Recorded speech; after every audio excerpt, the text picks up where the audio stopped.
The delegate from Virginia Beach, Delegate Fagans. Mr. Speaker, I rise for a point of personal privilege. Delegate has the floor.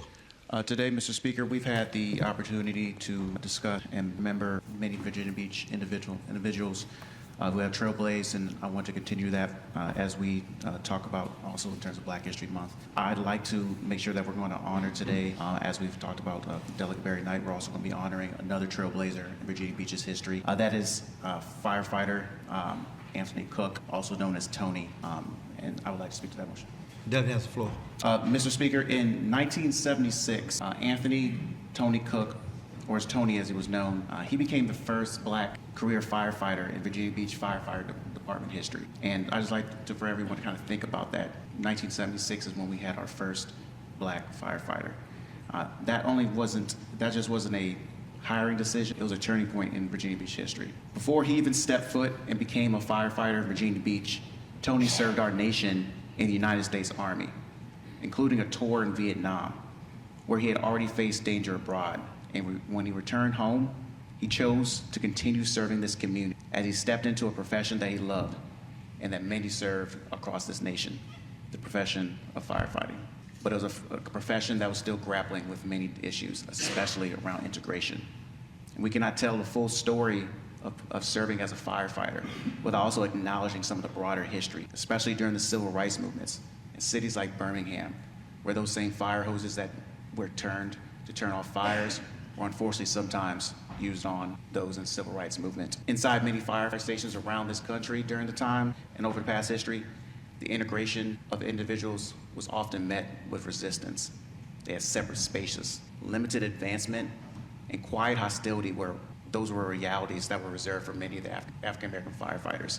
Individuals like Tony faced that. The fire service, like America though, has had to confront its own shortcomings. Tony walked into that reality with courage and discipline. Even on one of his first emergency calls, where he had a resident call and he went out to go to it, Tony was unable to provide service to that individual because that individual would not allow Tony to come into their home because of his skin. Imagine that. Imagine your duty and being called to your duty and not being able to render care simply because of the color of your skin. But Tony persevered. He continued to be what he was always known as, calm, professional, always ready to serve. He allowed his character and his competence and his qualifications to overcome any type of prejudice he may have encountered. 10 years into his career though, when he had another opportunity, there was a 3-alarm apartment fire that left 4 children trapped inside. Tony ran into the smoke, lifted 2 children under his arms, and guided the others out. And for that, Mr. Speaker, he was awarded the Medal of Honor. After 25 years of service, Tony, he retired in 2001, master firefighter. And when he passed away in 2016, at the age of 66, the pathway that he blazed was clear, and he was properly remembered. Individuals like Tony, they helped not just individuals in Virginia Beach, but individuals across the Commonwealth.